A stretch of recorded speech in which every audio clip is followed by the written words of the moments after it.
La passation de service entre le Premier ministre sortant et son successeur s'est tenue aujourd'hui au palais de Mahazouariv. De hauts fonctionnaires de l'État, des ambassadeurs, des chefs de file de partis politiques ainsi que des députés ont assisté à cette cérémonie.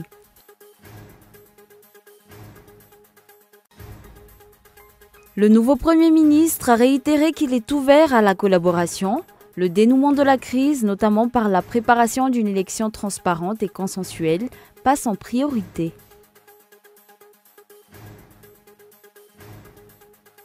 Au Guatemala, le volcan Fuego continue de déverser d'importantes quantités de boue. Une nouvelle éruption a contraint les secouristes à interrompre leurs recherches. Plus de 200 disparus, en plus des 73 victimes.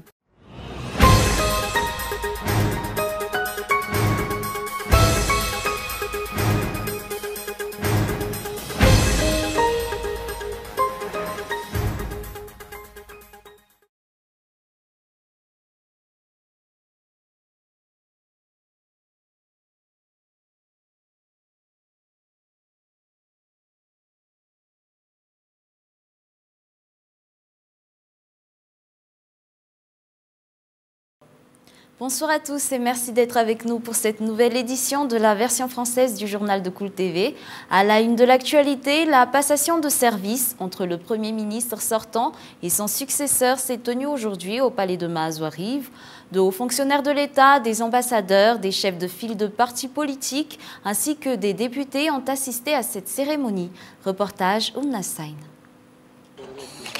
Nous applaudissons bien fort.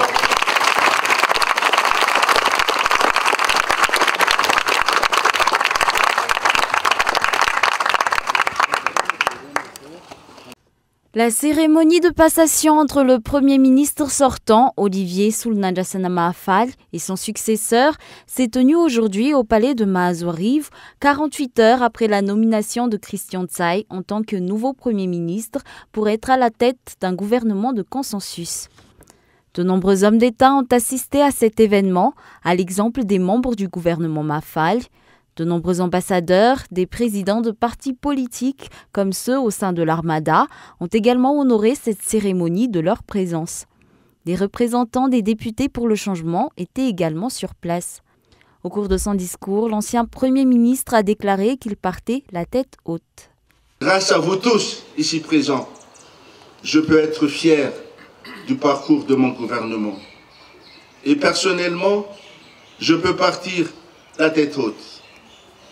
Avec ma démission, j'ai contribué dans une large mesure au rétablissement de la stabilité politique à Madagascar. Après son discours, les observateurs se sont posé de nombreuses questions, notamment si durant les 2 ans où cet ancien Premier ministre a occupé le poste de chef de file du gouvernement, la nation a réellement été sereine. Outre cela, le nouveau chef du gouvernement a annoncé qu'il allait mettre en place une élection transparente et consensuelle, ainsi qu'une nouvelle politique de gestion. La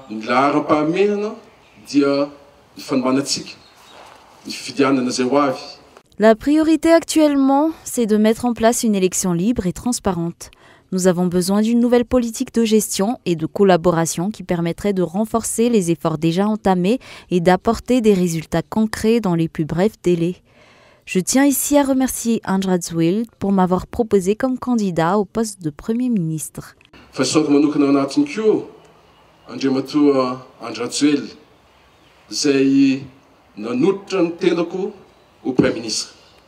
Il a également déclaré que les personnes qui ont perdu la vie ou qui ont été blessés durant la lutte pour le changement n'auront pas lutté en vain. Il a lancé un appel à la population afin que cette dernière mette également en avant l'intérêt général.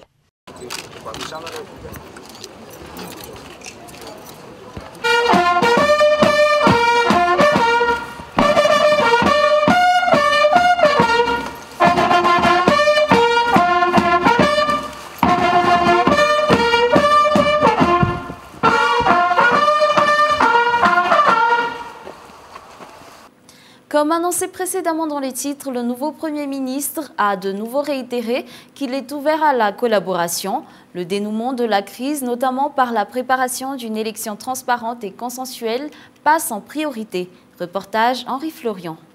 Durant la passation de service qui s'est tenue aujourd'hui au palais de Maazouariv entre le Premier ministre sortant, Olivier Soulnadjassana Mahafal, et son successeur, Christian Tsaï, l'ancien Premier ministre a fait part de son opinion concernant son remplacement dans cette lutte pour le changement qui a amené la population à réclamer la démission du chef d'État.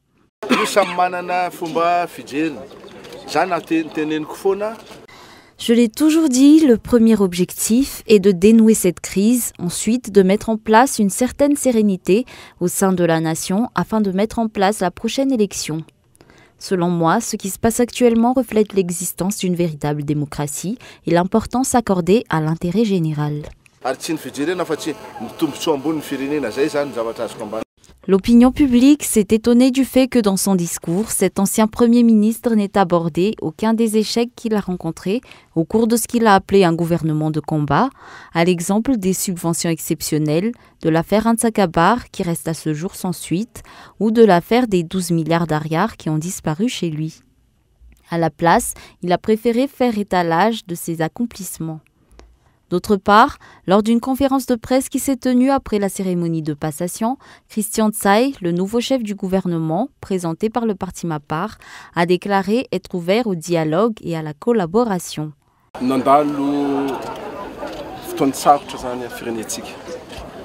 Le pays traverse une période difficile. Par rapport à cela, il faut prendre certaines mesures et pour trouver des solutions, il faut savoir garder un certain calme. Ce que je compte faire va dans ce sens. D'ailleurs, je suis totalement ouvert à tout échange. Tout cela devra se faire en se concentrant sur l'intérêt général de la nation.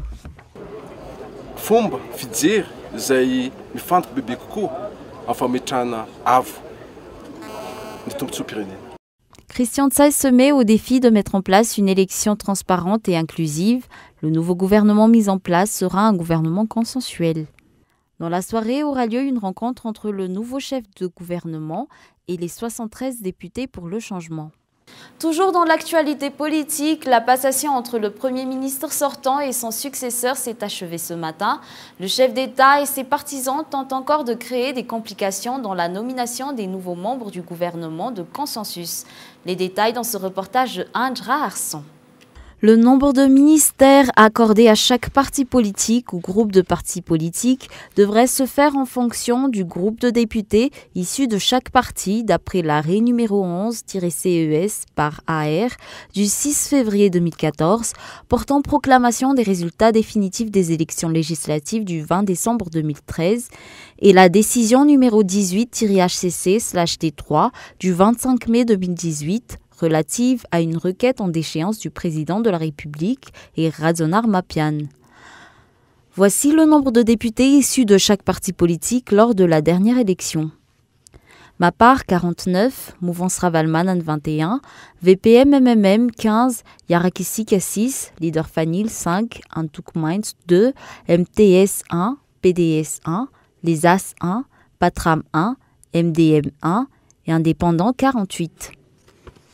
En respectant la décision de la Haute Cour constitutionnelle, les ministères devraient être répartitionnés ainsi. Mapar, dont sont issus 32% des députés qui siègent à l'Assemblée nationale, devraient avoir droit à 8 ministères. Mouvance Ravalmanan, dont sont issus 14% des députés qui siègent à l'Assemblée nationale, devraient avoir droit à 4 ministères. VPM-MMM, dont sont issus 10% des députés qui siègent à l'Assemblée nationale, devraient avoir droit à 3 ministères. Yarakisik, dont sont issus 4 des députés qui siègent à l'Assemblée nationale, devraient avoir droit à 1 ministère. Et les indépendants, dont sont issus 14% des députés qui siègent à l'Assemblée nationale, devraient avoir droit à 4 ministères. Les 7 ministères restants devraient encore être départagés. Ainsi, le parti HVM, n'étant pas évoqué dans l'arrêt numéro 11-CES-AR du 6 février 2014, son seul moyen de participer au gouvernement de consensus est une collaboration avec les indépendants. Les groupes parlementaires qui se sont formés après la dernière élection parlementaire devront revenir à leur statut d'indépendant à cause de l'interdiction de retournement de veste inscrite dans l'article 72 de la Constitution. La question que les observateurs se posent actuellement, c'est si le chef d'État et ses partisans comptent respecter les termes de la décision publiée par la HCC le 25 mai dernier. Aujourd'hui, constatant que les députés pro-régime n'ont pas assisté à la passation qui s'est tenue au palais de Maazoariv ce matin, l'opinion publique peut en conclure que le président Razon Armapian et son équipe ne présentent aucune bonne volonté dans la mise en place d'un gouvernement de consensus. Sur un tout autre sujet, concernant le 3e recensement général de la population et de l'habitat, 4 points méritent réflexion et doivent être rectifiés d'après le CEFAFI dans un communiqué publié au début du mois. D'après cet observatoire, ce recensement tient une place importante dans la politique de l'État. Toutefois, il ne bénéficie pas de l'importance qui lui revient. Feyzour Rafali. Des critiques sous forme de questions concernant le 3e recensement général de la population et de l'habitat, c'est ce qu'englobe le communiqué publié par le CEFAFI, ou Observatoire de la vie publique, le 2 juin dernier. Ce recensement est un événement d'une importance capitale pour la gouvernance et les politiques publiques, d'après cet observatoire. Toutefois, ce dernier se demande si ce recensement a bénéficié de l'importance qui lui revient. La question sur le professionnalisme au recrutement des agents à tous les niveaux est également soulevée par le CEFAFI, qui considère qu'un autre élément de réussite consiste à conjuguer la compétence avec la forte motivation des agents de recensement et de leur encadrement. Une 3e condition de succès qui a été minimisée est l'instauration d'une méthodologie rigoureuse et homogène, tant au niveau de la collecte que de la restitution et du traitement des données. Une dernière source d'inquiétude tient à la faible implication des administrations locales dans les communes et surtout dans les Fouktan. Quelles stratégies et quelles tactiques ont été mises en œuvre pour impliquer leurs responsables?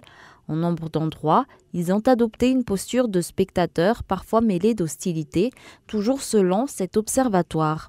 Rappelons que les opérations pour réaliser ce 3e recensement général de la population et de l'habitat devront se faire entre le 18 mai et le 10 juin 2018. Dans l'actualité sociale, si au cours de la semaine, le prix du riz a connu une certaine variation auprès des grossistes, auprès des détaillants, il est resté constant. La hausse du prix la plus importante a été notée à Antsui, une augmentation de 11%. Reportage Miataranji Anaïv. En un mois, une instabilité du prix du riz a été constatée dans toute la grande île. Cette semaine, une nouvelle hausse a été notée au niveau des grossistes de la capitale.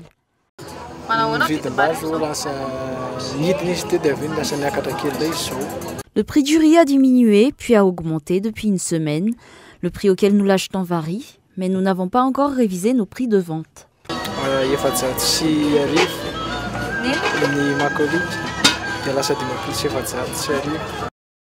D'après les rapports de l'Observatoire du riz, dans certaines provinces, une hausse de prix de 1 à 11% a été constatée. Au sein de la capitale, le prix du Vargas a augmenté de 1%.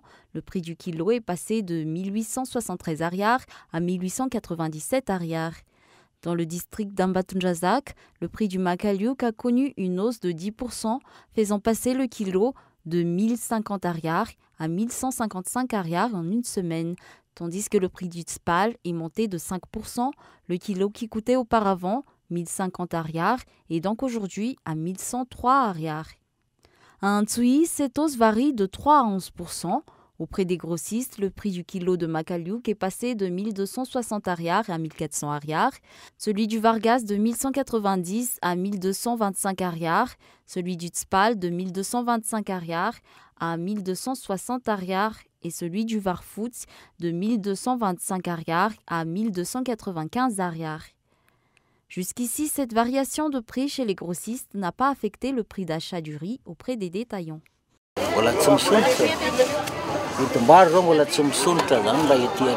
Nous n'avons pas encore revu nos prix de vente. Si nous l'augmentons, nous aurons du mal à faire des ventes.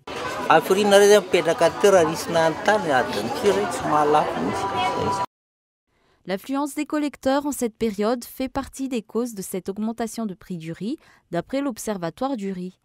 Toutefois, généralement, dans tout Madagascar, d'après les taux relevés, le prix du riz produit localement connaît une baisse. Ainsi, le prix du kilo de Makaliuk est passé de 2003 ariars à 1872 ariars, celui du Tspal de 1858 ariars à 1902 ariars. Une baisse de 60 ariars est également constatée pour le prix du kilo du Vargas. Passons maintenant aux actualités internationales. En Jordanie, des concessions faites par le roi Abdallah, un nouveau Premier ministre, une révision de la réforme fiscale contestée ne semble toujours pas être suffisante pour la population. Après une semaine de contestation, elle a appelé à une grève générale aujourd'hui. Reportage France 24. Les poches sont vides et les revendications intactes.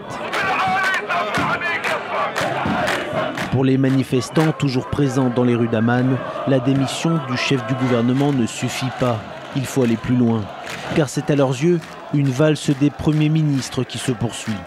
Le nouveau nommé cette semaine par le roi est le 8e en 10 ans. Ils peuvent changer le gouvernement, ça ne nous suffit pas. On ne demande pas un changement de personne, mais un changement de politique économique.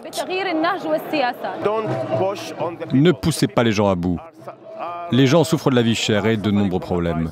Alors, ne les acculez pas plus.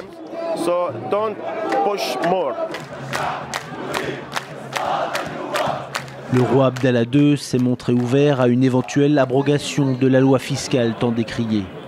Mais les milliers de manifestants, bien que moins nombreux ces derniers jours, ont d'autres revendications, à commencer par des mesures concrètes pour endiguer la corruption. Nous soutenons le combat des citoyens contre la corruption qui est très présente dans notre système financier. Si nous combattons ces personnes, alors notre situation s'améliorera. Nous soutenons un gouvernement qui nous sauverait. Ça doit être un gouvernement qui prend réellement soin de ses citoyens et qui sauve des vies sans prendre l'argent dans nos poches et sans augmenter les impôts. Après avoir fait chuter le gouvernement, certains Jordaniens appelés mardi soir à renverser désormais le Parlement. Une opinion qui ne fait pas l'unanimité, y compris parmi les protestataires. La grève générale de ce mercredi fera office de test sur la pérennité du mouvement. Au Guatemala, le volcan Fuego continue de déverser d'importantes quantités de boue. Une nouvelle éruption a contraint les secouristes à interrompre leurs recherches. Plus de 200 disparus en plus des 73 victimes. France 24. Sur ces images, les secouristes eux-mêmes semblent pris de panique. Ils courent rejoindre leur véhicule pour fuir le volcan, interrompant les recherches pour retrouver les nombreux disparus. Une explosion, comme un fort grondement, a déclenché cet ordre d'évacuation. Malheureusement, l'alerte a été donnée d'évacuer à cause d'une coulée de boue volcanique. Il y a eu une colonne de fumée et de sable, comme si elle était sortie de terre, et ils nous ont tous évacués. Les populations de plusieurs localités situées sur les flancs du volcan ont également dû fuir dans une ambiance de fin du monde. C'était vraiment affreux parce que tout le monde marchait partout, il y avait des voitures partout, des accidents, des gens sont tombés, nous étions tous paniqués. C'est juste par précaution car les nuées ardentes descendent du volcan. Mais ce n'est pas comme si elles étaient directement au-dessus de la ville. Après l'éruption dimanche, une première évacuation avait déjà concerné plusieurs milliers de Guatémaltèques, mais un chiffre donne le tournis. Dans ce petit pays d'Amérique centrale, plus d'1,5 million de personnes seraient touchées par les cendres volcaniques. Et avant de nous quitter, revenons brièvement sur les grands points de ce journal. La passation de service entre le Premier ministre sortant et son successeur s'est tenue aujourd'hui au palais de Mazoariv. De hauts fonctionnaires de l'État, des ambassadeurs, des chefs de file de partis politiques ainsi que des députés ont assisté à cette cérémonie. Le nouveau Premier ministre a de nouveau réitéré qu'il est ouvert à la collaboration, le dénouement de la crise, notamment par la préparation d'une élection transparente et consensuelle, passe en priorité. Et au Guatemala, le volcan Fuego continue de déverser d'importantes quantités de boue. Une nouvelle éruption a contraint les secouristes à interrompre leurs recherches, plus de 200 disparus, en plus des 73 victimes. Et ce soir, ne ratez pas le film The Thing sur Cool TV. Tout de suite, la bande-annonce. Oh mon Dieu, qu'est-ce qui s'est passé ici? Tu crois que c'est un homme? Qu'est-ce que t'en penses?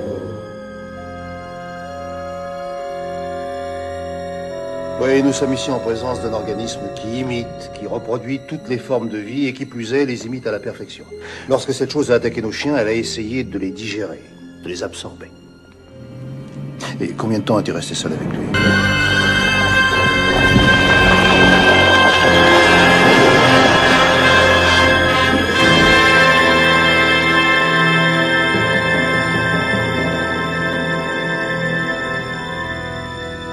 Et c'est la fin de ce journal. Nous vous remercions pour votre attention. Bonne soirée à tous. Au revoir.